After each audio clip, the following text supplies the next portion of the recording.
I'm just gonna warn you guys before I start this. You're gonna deal with about 15 minutes of Senate speeches before I even start talking. I am really pissed off right now. I am angry, I am upset, and I'm gonna allege some things that, might not entirely be accurate, but it's very close to what's going on. I'm upset because the American people are suffering, and our Congress can't get its shit together. They've done it before, and yet now, they can't do it. I have three speeches, one from Senator Suzanne Collins, who Chuck Schumer tried to silence in the Senate, one from Senator Mitch McConnell, who I know a lot of people don't like, another from Senator Ted Cruz.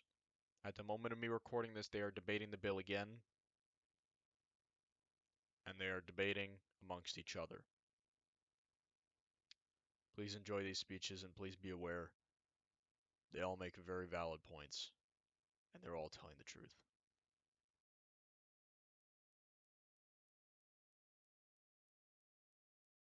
The American people are watching this spectacle. I'm told the futures market is down 5%. I'm also told that that's when trading stops. So the notion that we have time to play games here with the American economy and the American people is utterly absurd. So I want to explain what just happened. Our good friends on the other side would not have been disadvantaged one bit if this vote had succeeded, because it would have required potentially 30 more hours of discussion, during which these seemingly endless negotiations could go on as long as they would like. Now, the buildup to this, so everybody fully understands, is that we had a high level of bipartisanship in 5 different working groups over the last 48 hours, where members who were participating were reaching agreement. And then all of a sudden, the Democratic leader and the Speaker of the House shows up. And we're back to square one. So we're fiddling here, fiddling with the emotions of the American people, fiddling with the markets, fiddling with our health care. The American people expect us to act tomorrow. And I want everybody to fully understand, if we aren't able to act tomorrow, it'll be because of our colleagues on the other side continuing to dicker when the country expects us to come together and address this problem. Now, I changed my vote, which gives me the opportunity to move to reconsider at a later time. That's all I can do in the face of this obstruction.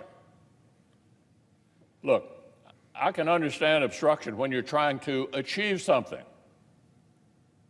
This obstruction achieves nothing whatsoever, other than prevent us from getting into a position where there are literally 30 more hours that they could use to continue to dicker. So at a time when the country is crying out for bipartisanship and cooperation, and we saw that over the last 48 hours when regular members of the Senate, not in the leadership office, not in the Speaker's office, for goodness sake, she's the Speaker of the House, not the Speaker of the Senate. We don't have one. We were doing just fine until that intervention. So I want the American people to fully understand what's going on here. The markets are already reacting to this outrageous nonsense.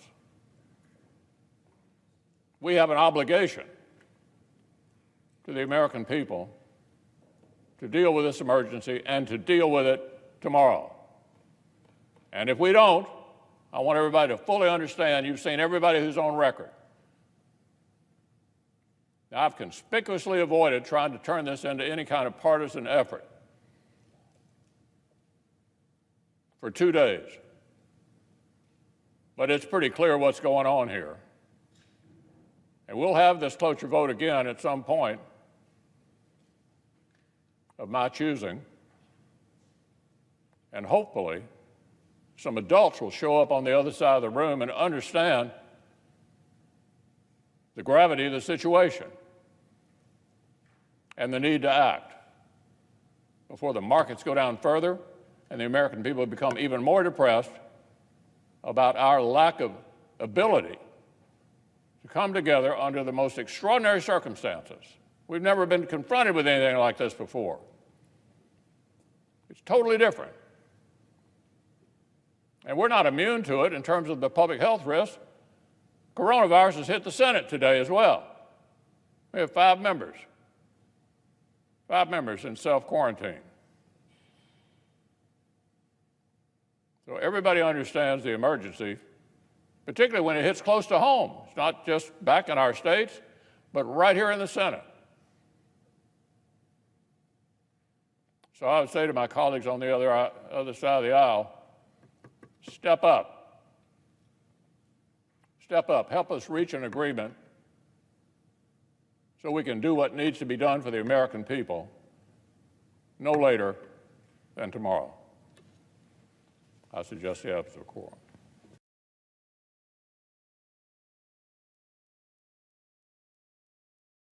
Mr. President, we are in the midst of a crisis in our country, a crisis caused by the coronavirus.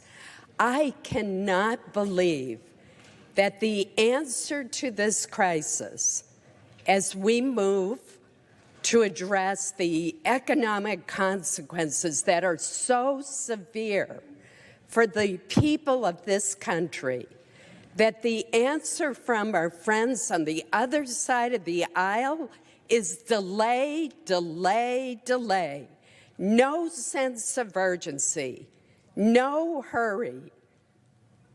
I will tell you, Mr. President, I've had the honor to serve in this body for many years.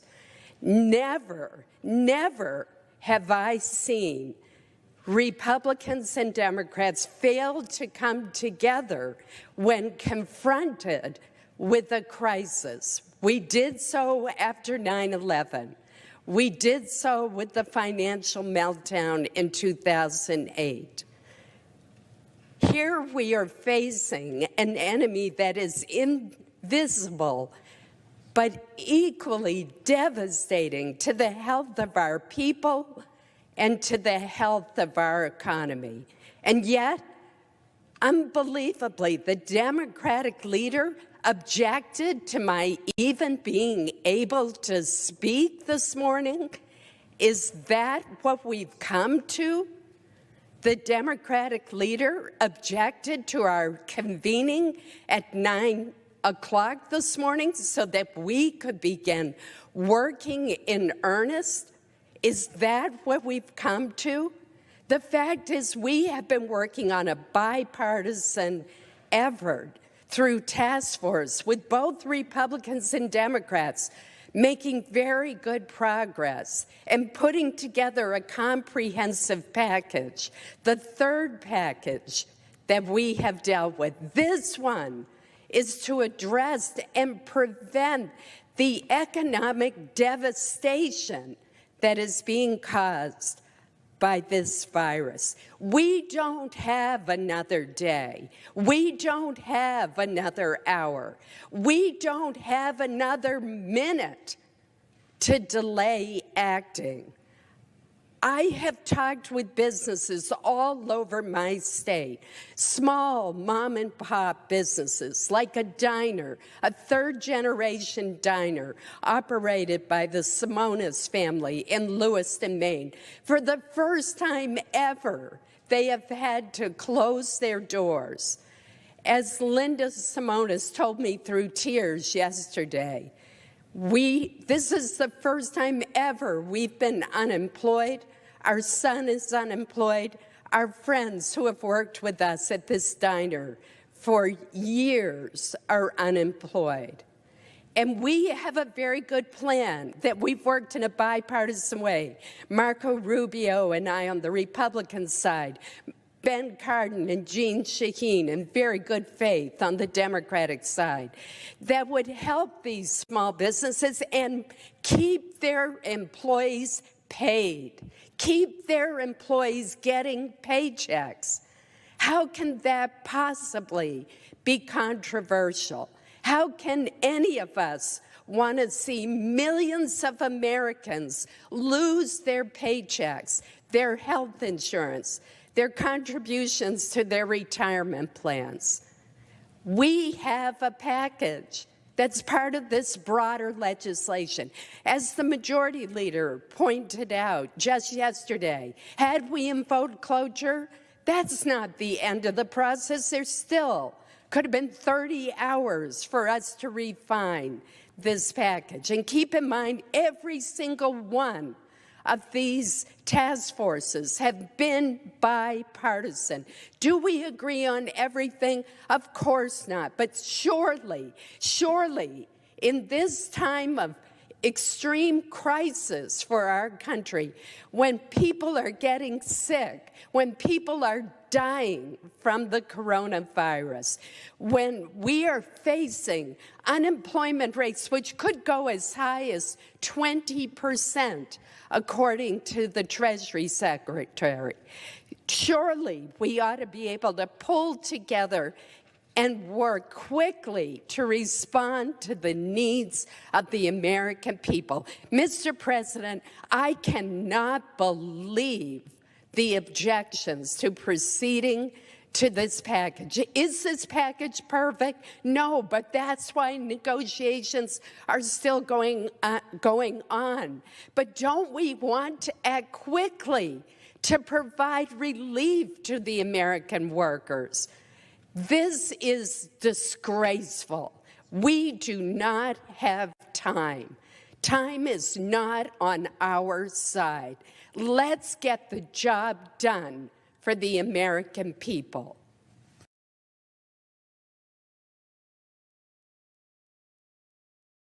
Mr. President, this is a time of extraordinary crisis for our nation. In this time of crisis, I call upon each of our colleagues on both sides of the aisle to rise above.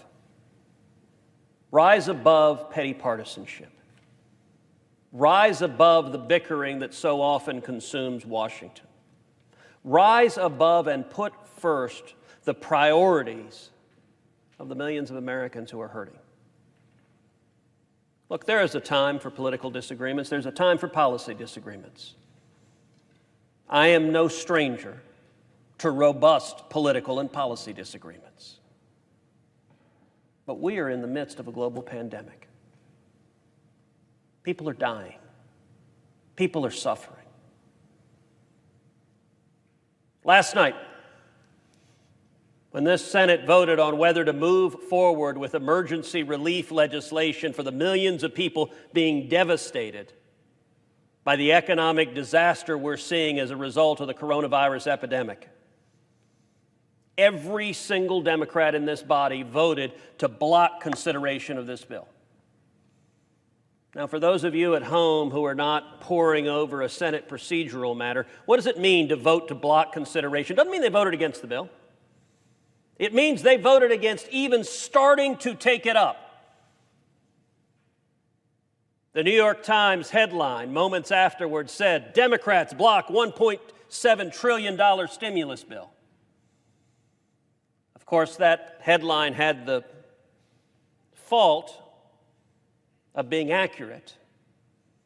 And so within minutes, the New York Times changed it to Democrats block $1.7 trillion stimulus bill, citing worker concerns.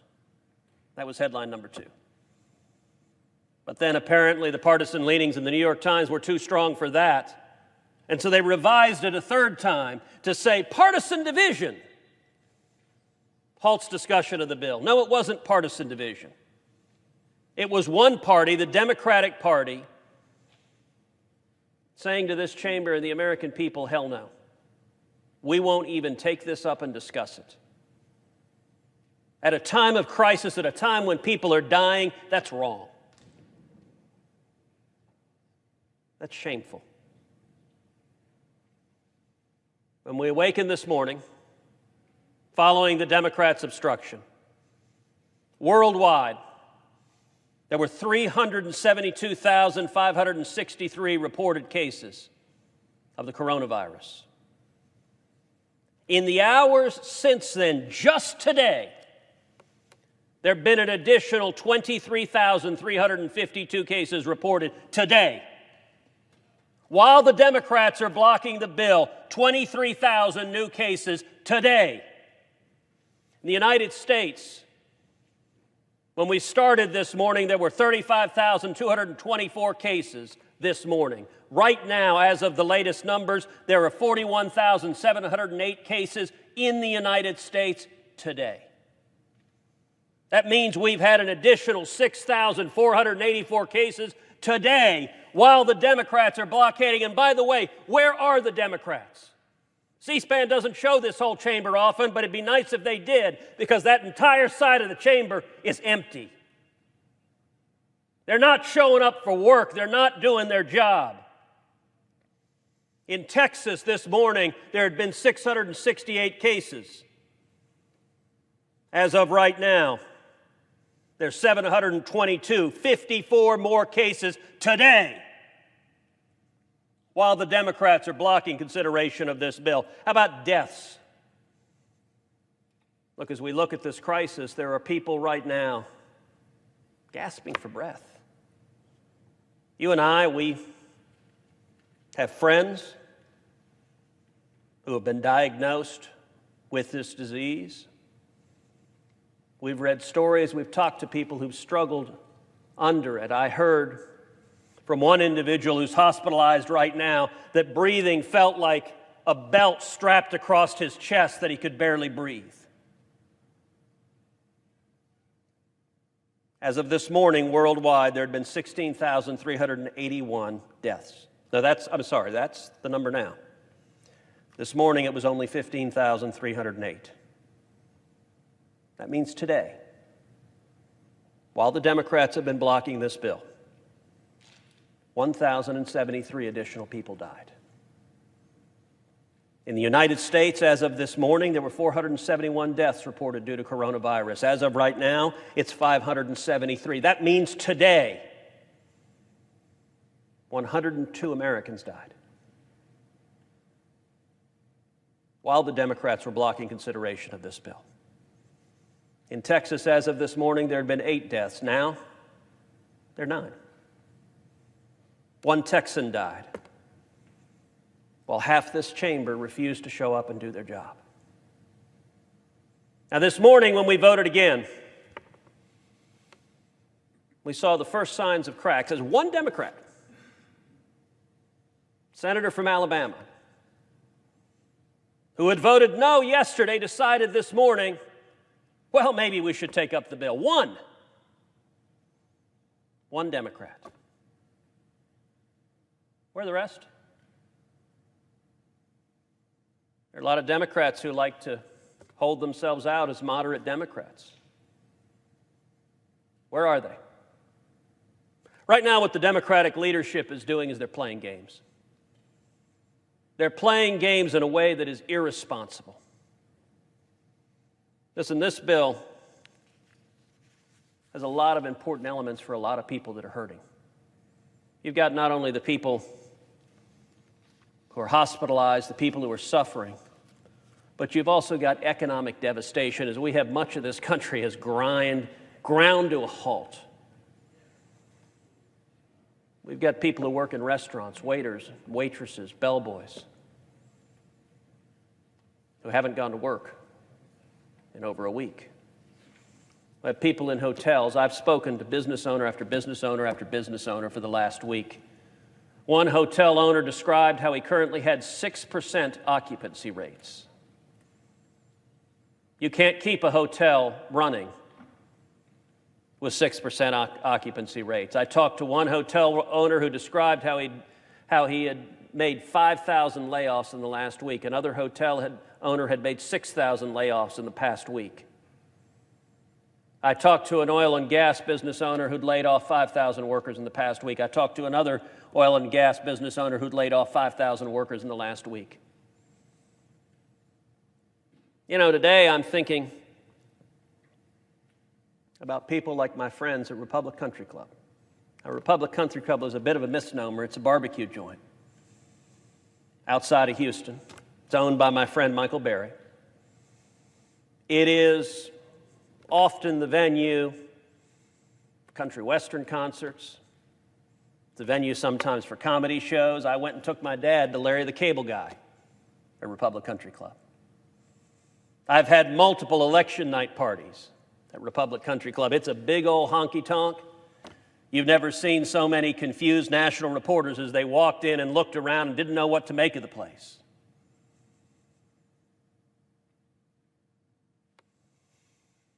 Father's Day, a year ago,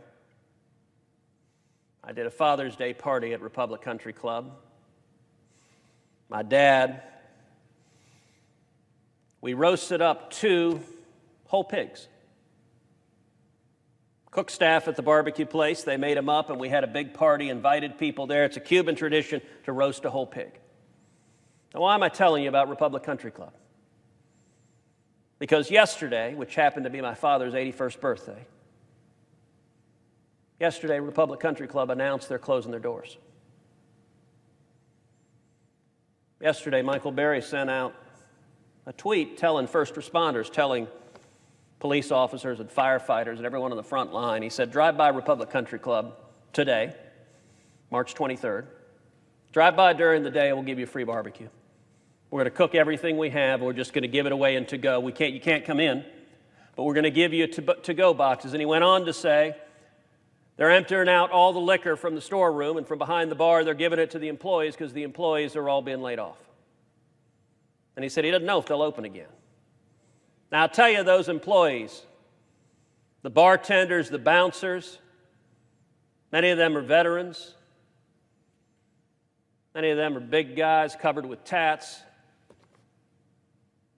They're salt of the earth. And right now, they don't know where their rent check is coming from next week. That's happening all across this country. That's happening not just at one barbecue place in Houston. That's happening at bars. It's happening at nail salons. It's happening at movie theaters. You know, I love Sunday night to go with a buddy of mine and go watch a movie. Movie theaters are shut down all over this country.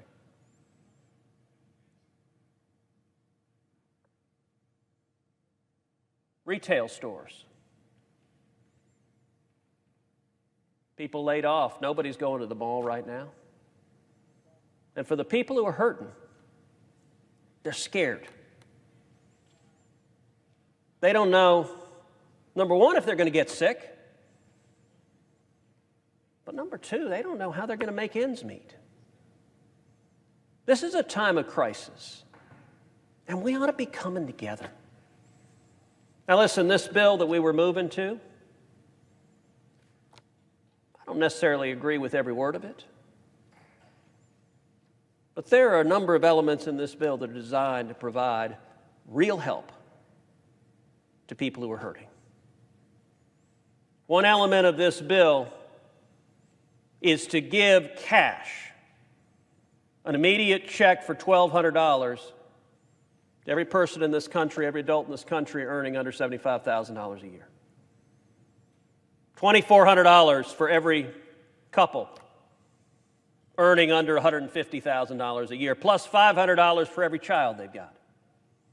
Now, you want to talk about real relief. For people that are scared, they're saying, what do I do next? Those are checks that are coming in the mail. And what have the Democrats said? No, halt the checks. Right now, those checks aren't coming, and they aren't coming for one reason, because the Senate Democrats are blocking taking up that bill. In many circumstances, that would not be the right policy outcome to just send checks to people. But at a time of crisis, where you need people just to be able to make it to tomorrow, putting some resources in their hands makes a big difference. Another element of this bill that is being blocked by Senate Democrats is $350 billion in emergency loans to small businesses like Republic Country Club, to small businesses like restaurants and bars, to small businesses like nail salons and barber shops and movie theaters and dress shops and hardware stores. Small businesses that are right now putting up the signs saying closed for coronavirus. Now, those emergency loans are designed to be given with the condition that they keep their employees on payroll. A lot of these small business owners want to keep their employees on payroll, but they don't have the cash. Under the terms of this bill, those loans are forgiven if they keep their employees on payroll. By the way, the Democratic talking point is, oh, this is just cash to businesses. Tell that to the owner of the barbershop who takes an emergency loan to not fire all of her employees. That loan, under the terms of it's forgiven if the employees stay on the payroll. The Democrats are blocking that right now. What about unemployment insurance? The job numbers coming out shortly, I expect to be massive in terms of the job losses. I think we'll see north of 2-3 million people who've lost their jobs, and the numbers are getting worse. Every phone call I have is with more and more people that are losing their jobs. It is bad. It will come back, but it is bad right now. We need support to get people through this dark time. This bill had $250 billion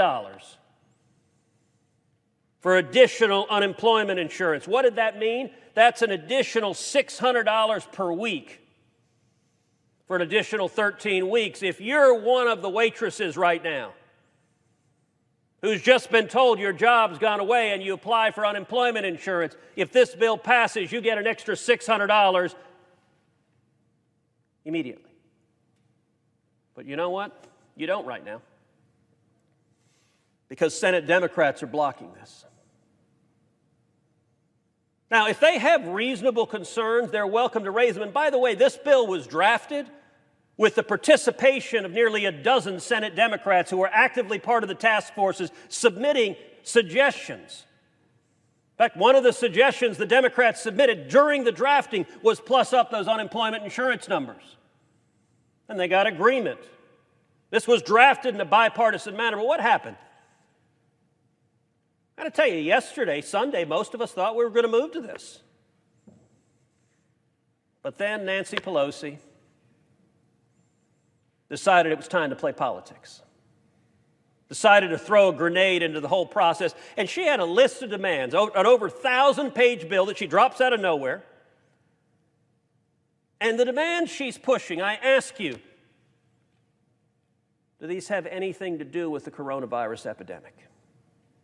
A number of people have cited the famed quote from Rahm Emanuel, who's President Obama's chief of staff, "Never let a good crisis go to waste." Sadly, we're seeing the embodiment of that cynical approach right now. Because all the people out of jobs the Democrats are using to push, what are they pushing for? Changing the emission standards on airplanes. Mr. President, what the hell do the emission standards on airplanes have to do with thousands of people dying and millions of people out of work in the coronavirus epidemic? Don't treat this bill like a partisan Christmas list. And by the way, Republicans, we've got things we would like to advance too. Things I believe in deeply. You want to talk about what I'd like to do? I'd like to abolish the IRS. I've campaigned on that all over the country. I'm going to continue fighting for that. But, Mr. President, I'm not standing here with an amendment saying, as part of this emergency relief, let's abolish the IRS. There's a place for that political and policy discussion. The Democrats are pushing wind and solar tax credits. Mr. President, what in the hell does a windmill have to do with this crisis? Other than there's some Democratic lobbyists getting fat and rich, and they're willing to extort a crisis to try to advance their political agenda. Mandates on corporate board diversity. So these are Democrats that want to social engineer. Now listen, I actually have a lot of problems with corporate boards. I think we have far too many corporate boards that are docile and do what management wants. That's a serious problem. A lot of discussion about stock buybacks. I'll tell you what I get concerned about stock buybacks is when you have compensation agreements in place that the executives get rich if they get a short-term boost in share price, and it ends up hurting the shareholders. So I'd love to see actually more vigorous boards of directors that make sure that you're not creating incentives to game the stock price. That's a reasonable question. But they want to mandate effectively quotas on boards of directors. Mr. President, what in the hell does that have to do with this crisis? The Pelosi wish list wants to restructure the debt for the post office. Mr. President, last I checked, look, our postal workers, they go through wind and rain and snow, but they haven't been laid off.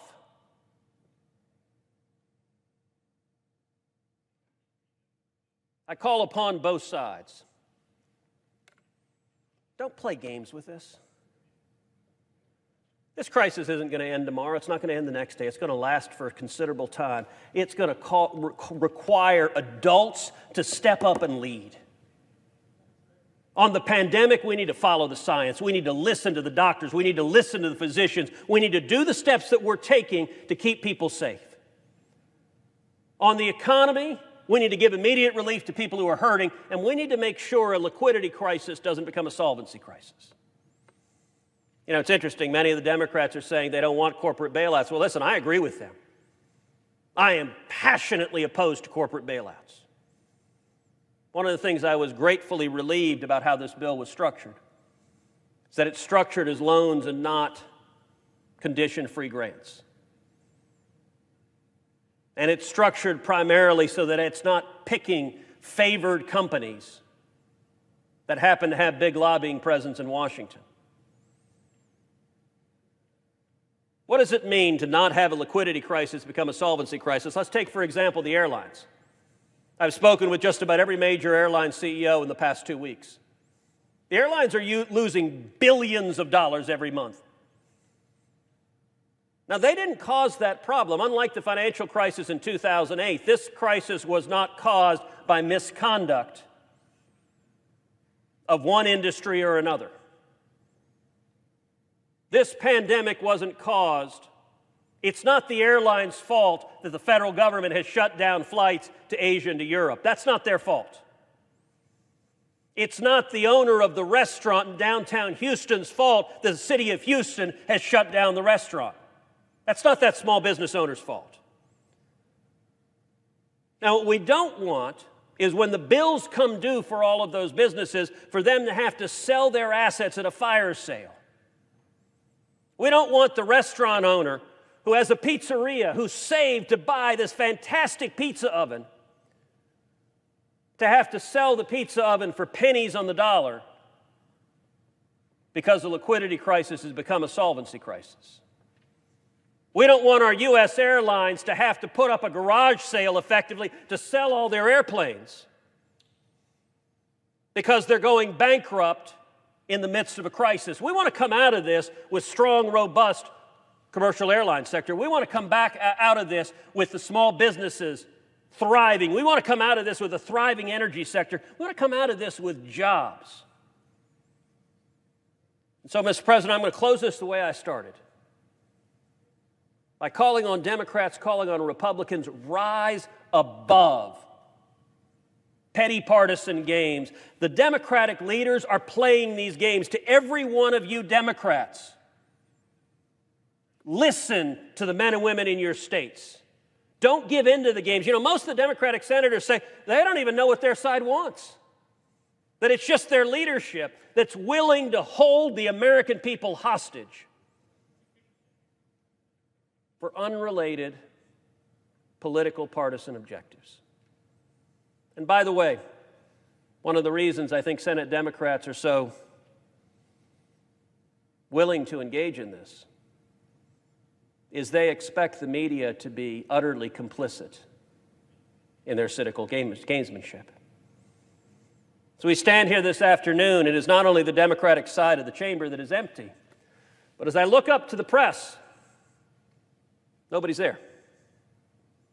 There's not a single reporter sitting in the chamber. We've seen the New York Times. Actually, there's nobody sitting in the chamber, so they may have closed the chamber, in which case that may have been an unfair assault. But it's not an unfair assault to say the New York Times is changing their headline to give political cover for the games of the Senate Democrats. This is a time of crisis. It's not a time to play games. It's a time to rise above. It's a time to stand for the American men and women. It's a time to stand for jobs. It's a time to help protect people's lives. Mr. President, I yield the floor.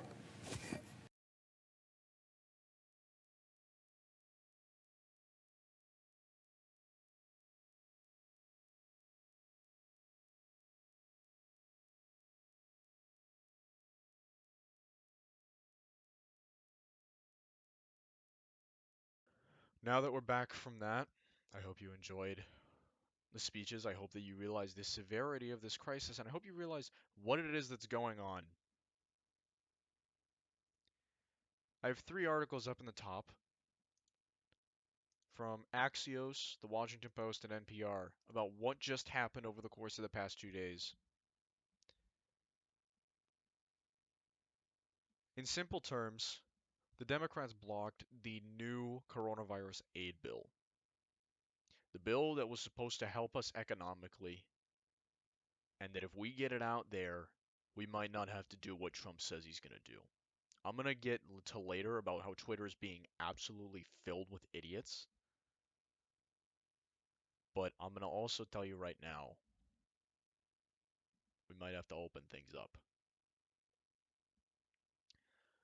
Senate negotiators cite progress on coronavirus bill after day of drama and rancor. 2 days now. It is March 24th, 12:31 a.m. At the moment, it is probably, let's take a look, a little bit past to this point? No, which doesn't make any sense. Oh, sorry, that's AM. I'm not being realistic. It's PM right now for me. Senate leaders and Trump administration neared a bipartisan agreement Monday night. Actually, they neared it Sunday night if you had it right, on a massive stimulus bill that could inject $2 trillion into the economy to blunt the impacts of the coronavirus. And if you've been noticing, it takes a lot. After a day of partisan rancor and posturing on Capitol Hill, the outlook grew markedly more positive later in the afternoon, when offers and counteroffers were exchanged. Senate Minority Leader Chuck Schumer convened Democrats on a conference call and told them he was hopeful about striking a deal by the end of the day, which, no, he's not, because I'll get into that later, according to a person familiar with the call who spoke on the condition of anonymity to reveal details, of course. Schumer was very upbeat, according to another Democrat who listened to the call and spoke on the condition of the anonymity to describe it. Some senators encouraged Schumer to announce a deal in principle Monday evening, but several issues remained unsolved. So, after hours of negotiations that wrapped up shortly before midnight, Schumer and Treasury Secretary Mnuchin prepared to leave the Capitol without a deal in hand, but optimistic they could announce one Tuesday morning. It's Tuesday morning. They still haven't. Secretary Mnuchin called the president. We told him we were very, very close to an agreement. He seemed very happy and that with that and wanted us to try to get it done tomorrow. Mnuchin said there are still documents going to be reviewed tonight and are going to be turned around, but added that he was very hopeful of a deal Tuesday morning. At the White House earlier, Trump told reporters that a deal was near, yada da da da da da da da. Overall, the legislation is aimed at flooding the economy with capital to revive businesses and households that have been knocked off course by fears about the virus's rapid spread. Though details remained fluid, the legislation would include direct payments of $1,200 to many American adults and $500 to children, which would include anybody's children who has a family, anyone who has a family of four. You'd probably be getting $2,400 as long as you are below the $7,500 threshold. If you start going above it, it's for every $100 you lose $5. So if you make $75,100, you're going to make $1,195 instead of the 1,200. And this is based off your 2018 tax return and would create Yeah, 500, $850 billion in loan and assistance programs for businesses, states, and cities. There would also be large spending increases for the unemployment insurance program, as well as hospitals and healthcare providers that are being overwhelmed by the crisis. Democratic concerns have focused on a $500 billion funding program Republicans want to create for loans and loan guarantees, with some Democrats calling it a slush fund that lacks any oversight because the Treasury Department would have broad discretion over who receives the money. Asked about this Monday morning, Trump responded, "I'll be the oversight." This is where the huge problem is at right now. This is one of the biggest things, and I've heard people keep continuously pulling this bullshit excuse. I'm sorry, but this is a total bullshit excuse. First of all, the arguments are it doesn't prevent people from stock buybacks, it doesn't prevent executives from raising their pay with these loans. It's in the bill. It prevents it. Republicans worked day and night last week while they were on vacation, and you can check this. It's true. They worked day and night on this legislation. There were things in there they didn't want. You can check. They didn't want these checks to go out. And I can understand why, because of the fact that it doesn't necessarily mean it's going to guarantee that people are going to invest it back into the economy. There's no guarantee there. The other issue is people continue to claim that Trump's just going to use it as his own personal check. I understand these concerns, but in the bill, it supposedly has a 6-month time frame. 6 months until they have to reveal who it is that they gave the money to. And if Trump says that he gave a lot of the money to him, you think he's going to be voted in again in November? They're not going to do that if people found out they lost their jobs because he decided to funnel more money, more of the money to him. And if they find out most of their money, instead of it going to him, it went to their companies and then they went to their campaign and they lost their job because of that, they're not going to vote for him. He will be voted out of office if that's the case. There's little precedent for a program with similar size and scope.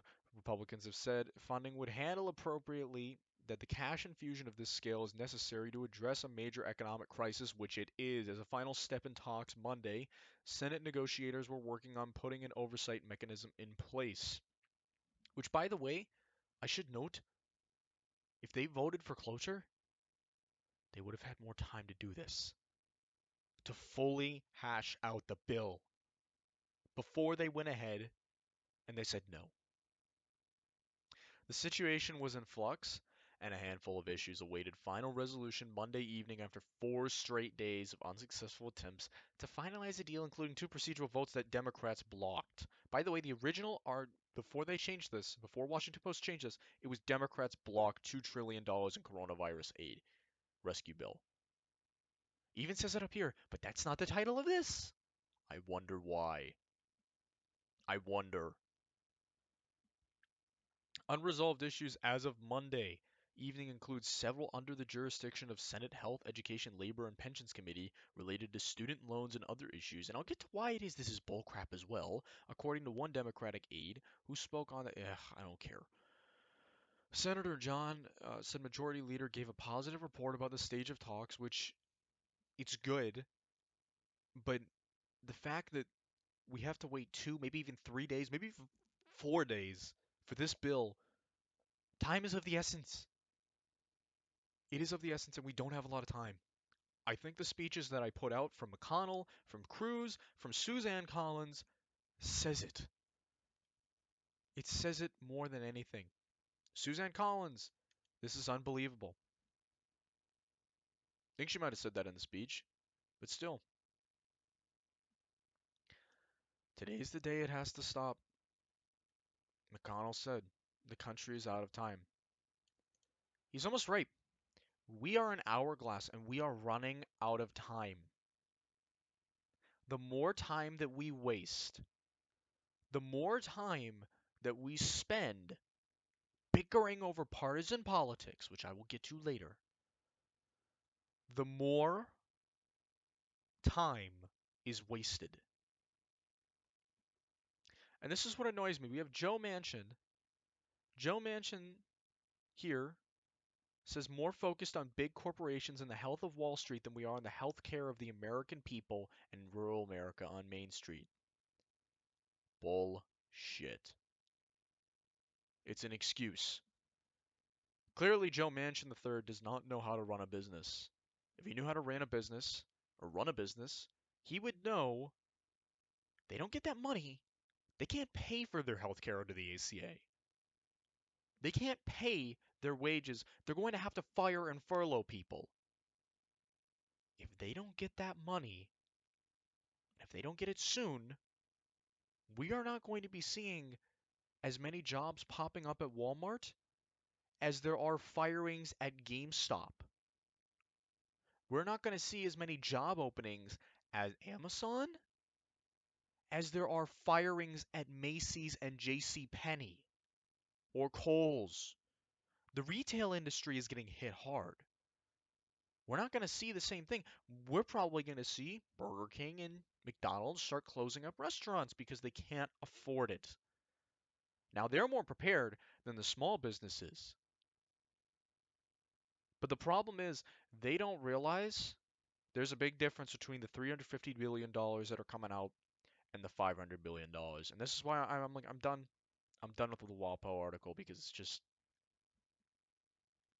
the rest of it gets into how Congress is just being idiotic or just being bickering about this. NPR's article is a little bit more neutral on this. In the midst of Senate negotiations of a massive stimulus package in response to the coronavirus pandemic, House Democrats have drafted their own counterproposal titled the Take Responsibility for Workers and Families Act, which, by the way, most of which has nothing to do with the actual coronavirus. This is Pelosi's bill. But I probably should actually read the Axios article because this gets into the rest of my argument. But Senate's $1 trillion coronavirus stimulus bill has hit speed bump. This is a very quick Axios article. So, after days of intense negotiations, talks between Capitol Hill leaders and White House over Phase 3. This is Phase 3. Phase 2 was the Family Act for families to give paid medical and sick leave.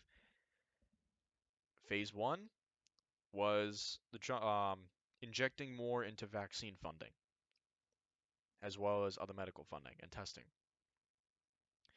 The emergency legislation, which is expected to be, it could grow beyond 2 trillion, but right now I think the estimate's around 1.8 trillion, which is very cheap compared to what the Democrats are gonna inevitably call up, would deliver desperately needed aid to American families, small businesses, and corporations hit hardest by the virus. Democrats say Republicans aren't giving them enough support to support the costly measures, diminishing the hopes that a final vote would take place on Monday. And it never, ever happened. It never happened. I Don't get me wrong, I'm not a fan of Mitch McConnell. He has made moves that I am very unhappy about. But this is one time where I can tell he realizes he needs to do something.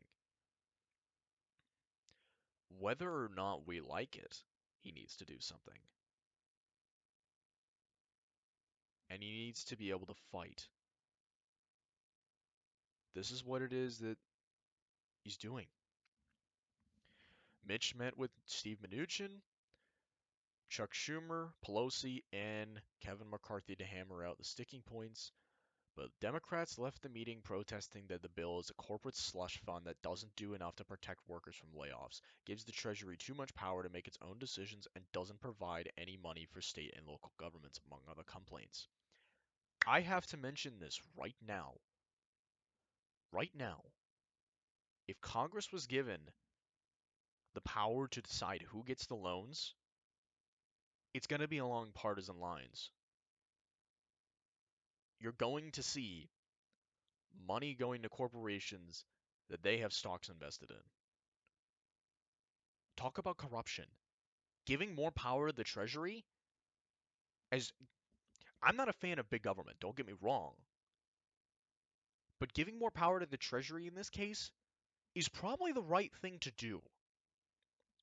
because you will see them bicker over it, and no one will get a loan passed because it has to go through both the House and the Senate. Congress will need oversight of it. They don't say the House, they don't say the Senate, and if they said one house over the other, you know there's going to be corruption there. But the thing is, it's not what happened. It gives the Treasury oversight. 50 billion is supposed to go towards the airlines, so that's 10%. 17 billion is supposed to go towards the hotel industry, I'm pretty certain. I might be wrong on that.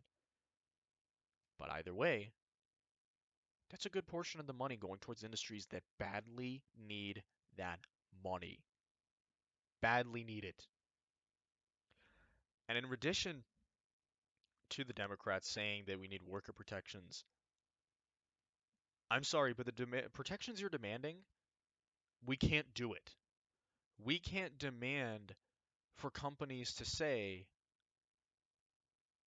okay, we're not going to be able to fire this many people. Because one of two situations will happen. One, everyone's pay will be lowered. Two, they have to fire people inevitably. Sorry, that's another point. That's not the second reasoning. The second reason, or the second likelihood, and the more likely outcome, businesses have to file for bankruptcy. Businesses start collapsing, and we face one of the greatest economic troubles that we will ever face. It might be as bad or worse than the Great Depression. That's what we're looking at right now. We are seeing Democrats pull the most partisan bullshit move I've ever seen. And I know I'm swearing a lot. I really apologize, but I'm upset. I'm angry. I'm very, very angry. NPR. The Democrats' latest bill, which is more than 1,400 pages long, would prevent corporations from using taxpayer money for stock buybacks, which it already does in the actual bill, boost unemployment insurance, which it already does in the actual bill, strengthen the child and earned income taxes to inject nearly 40 billion into schools and universities to stabilize funding. They could do that in another bill. It also directs billions of dollars in grant funding for states to carry out this year's election through the Election Assistance Commission. Some elements of this proposal already exist in the bill, which NPR gets that right that the Senate is negotiating. Like stock buybacks and boosting unemployment insurance. Proposal comes after Mitch McConnell blamed the Democrats, which you already heard his speech, on a response bill. Senate Democrats said the final product of the GOP-backed bill didn't meet their minimum demands, which I call bullshit. Pelosi's move to release the bill could be a strategic effort to increase pressure on the Senate to reach a deal. Republicans have criticized Pelosi for wanting to add unrelated provisions to the bill, which, by the way, they have a reason to be saying this. You think that Ted Cruz was kidding when he was saying, what the heck does airline emissions have anything to do with this? He's beyond right. It doesn't have anything to do with it. What the fuck? What the hell do they have anything to do with it? It has nothing to do with it. Voting has nothing to do with what's going on in relation to the coronavirus.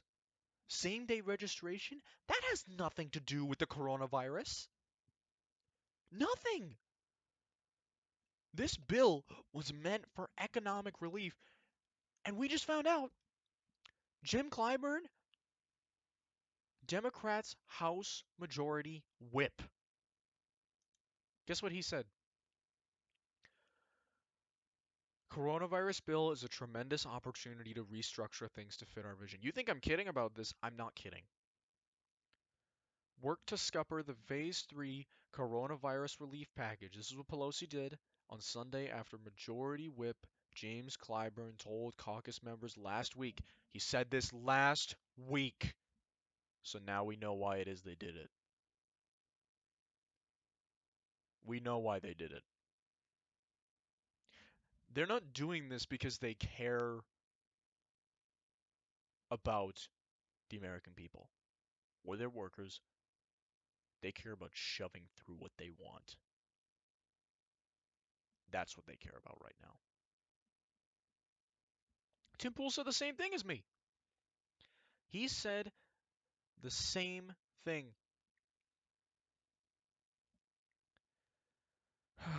I don't even know. These are some of the things right here. Unprecedented collective bargaining powers for unions, increased fuel emissions standards for airlines, expansion of wind and solar tax credits. Now tell me, what does that have anything to do with coronavirus? What does that have anything to do with helping businesses, not hurting them during this time? What does that have anything to do with helping the American people get out of this crisis?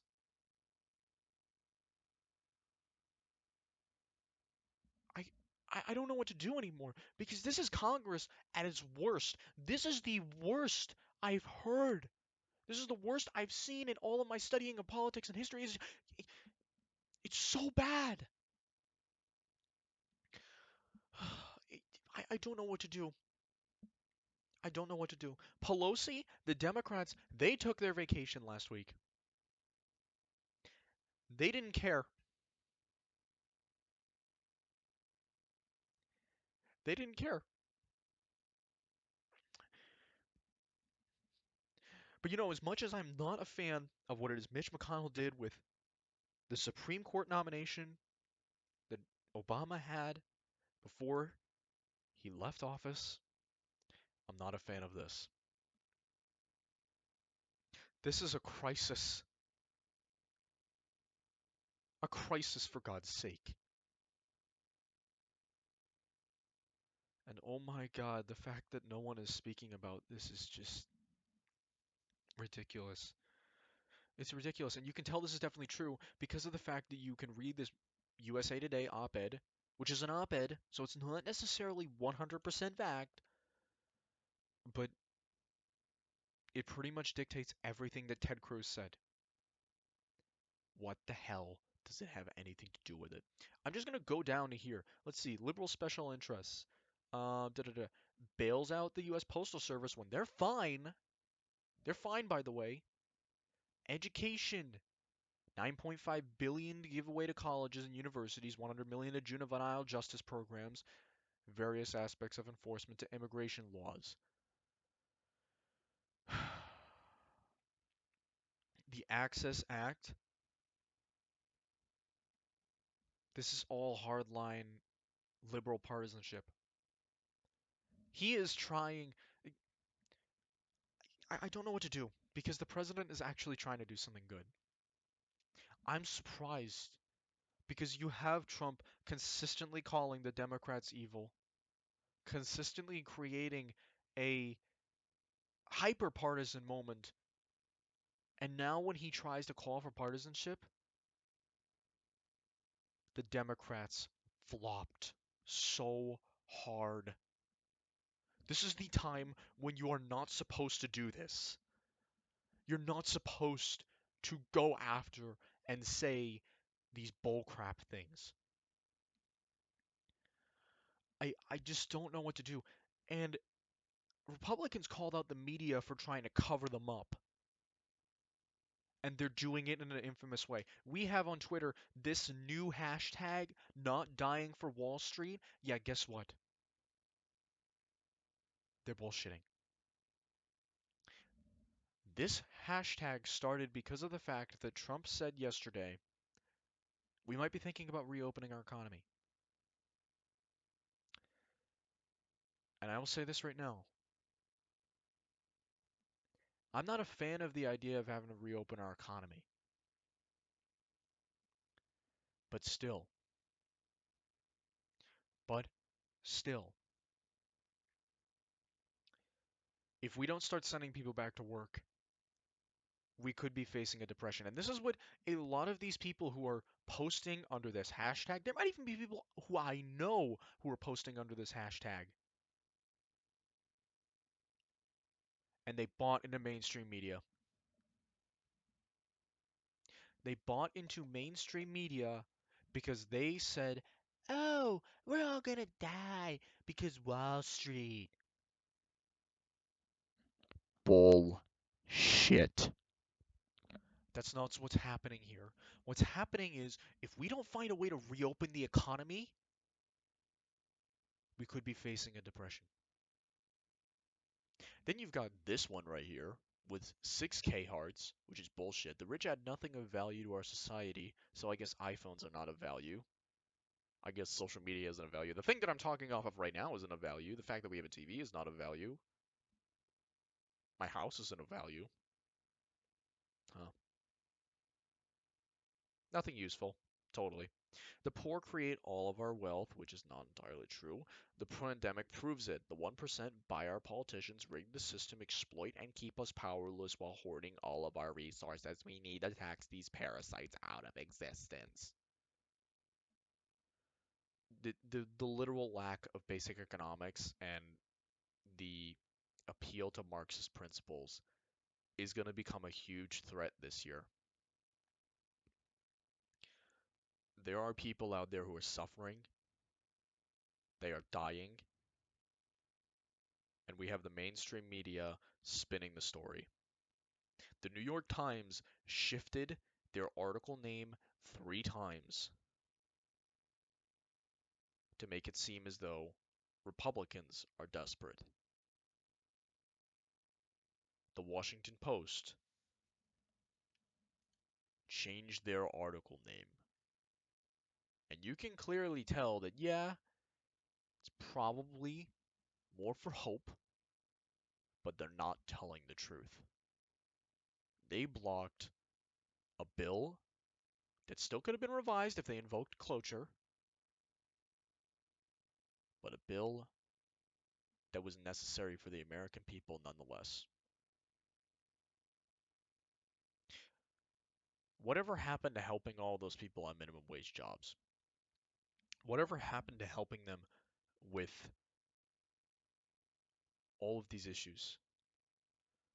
It amazes me just how much of a lack of basic economics a lot of Democrats have right now because they're trying to justify blocking this bill.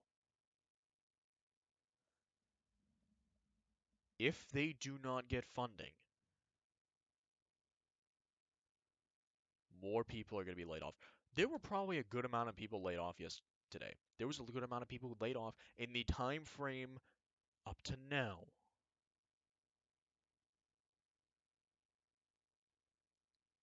Up to now.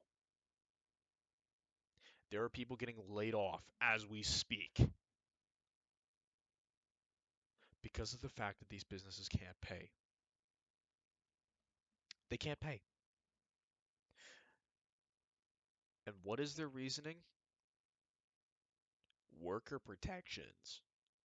When it's very clear it's not about that. They are fighting because they want to get in whatever the hell they can before they lose in 2020. You know, they had a chance to actually make it look like they were doing something good. That's not at all what they did. That's not at all.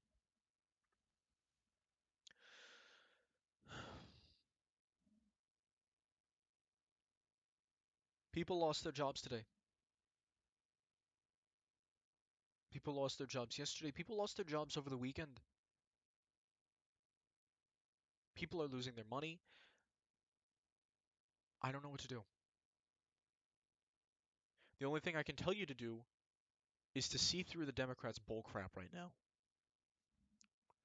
The fact this hashtag has more of a trend than, first of all, reopen America, which is more realistic. The fact that people want to say that this is for Wall Street, this ain't for Wall Street. I get it. I'm a man who is willing to make sacrifices, who is willing to fight for this country. But if people are not willing to realize the economic reality that if we can't find a way to get our economy back up and running, even for a short amount of time, oh my God, we are gonna be we're gonna be in for it. This is gonna be a really long time, and we're gonna need to stick with one another. I don't know what to do. You can disagree with me all you want, but the facts say otherwise. We needed this bill. We needed it to go through. And now we have the Senate arguing with it, and now we have the House of Representatives pulling out a whole no, not even bipartisan, left-wing partisan bill that Clyburn pretty much admitted this was our opportunity. Ted Cruz elaborated on it. Suzanne Collins elaborated on it. Mitch McConnell is pissed. And you mean to tell me these people care about the American people right now? Bull shit. I don't know what else to say. I really don't. All I can say is that I hope that everyone is safe. This is a time to be really careful about managing your money. Think about everything it is that you spend. Until we get this bill passed, we're going to be short on money and we're going to have struggle in businesses. If you have businesses, be ready to manage your money well. And if you live locally, you better be helping these people. I am preaching for people to go out of their way to help people. If you see someone on the street, give them enough money for a meal. Give them some help because they're not going to get it now. If you see someone struggling and you know them in your neighborhood, please give them help.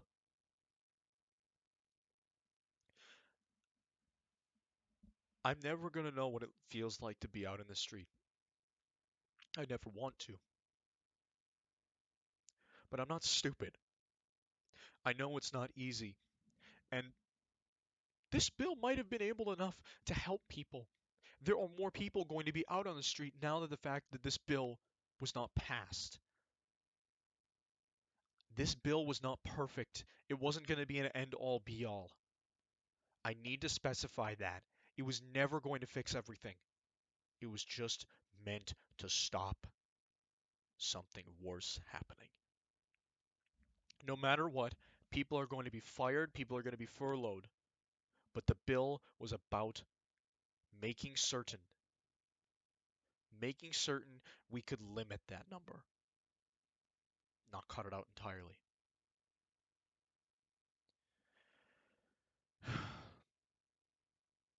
Decide for yourself.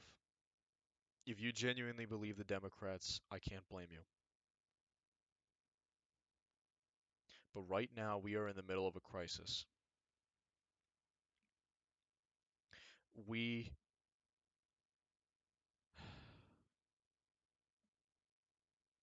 are facing imminent economic destruction if we don't act soon.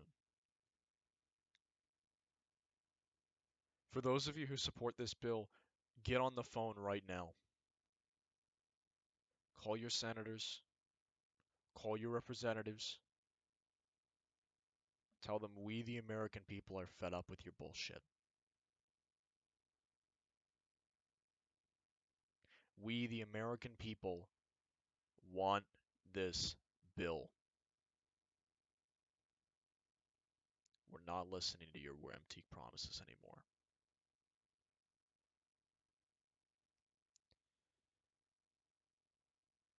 I'm sorry that I was angry.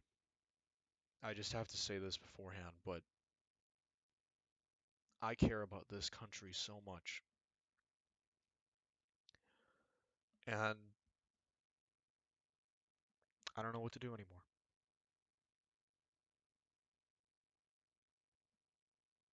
I really don't know what to do. We need a Winston Churchill. That's what we need right now. That's what we need.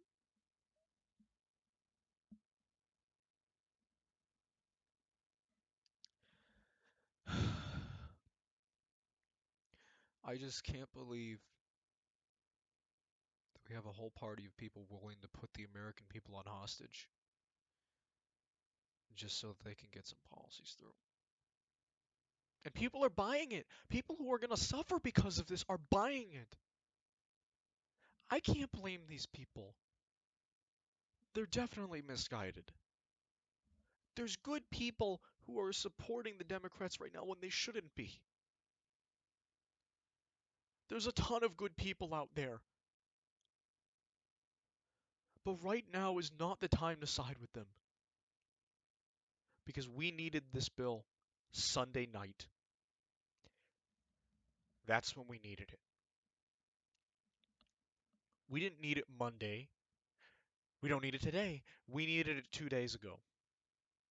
And we didn't get it. So for every single person, like I said, get on the phone. Make Washington know you're unhappy.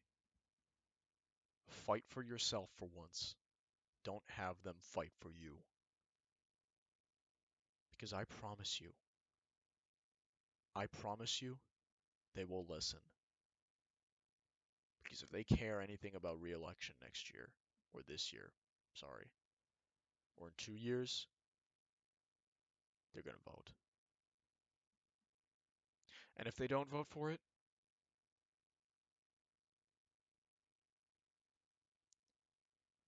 I have 4 words for you. 5, sorry.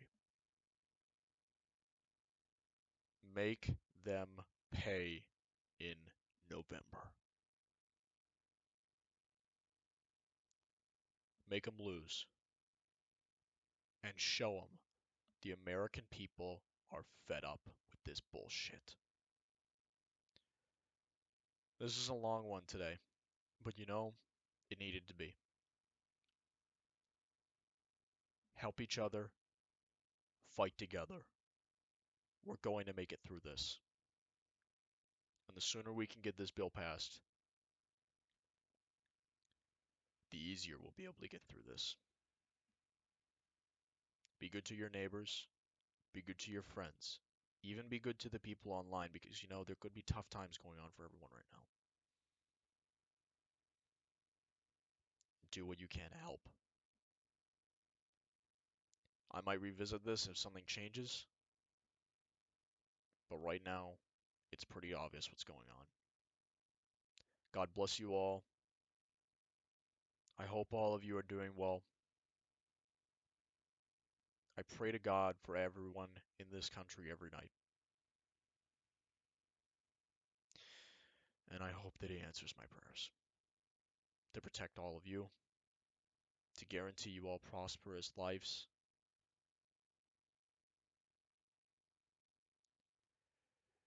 and to protect this country from all harm. I love you all. I hope to see you on the other side of this. Goodbye. Son of Liberty is signing off.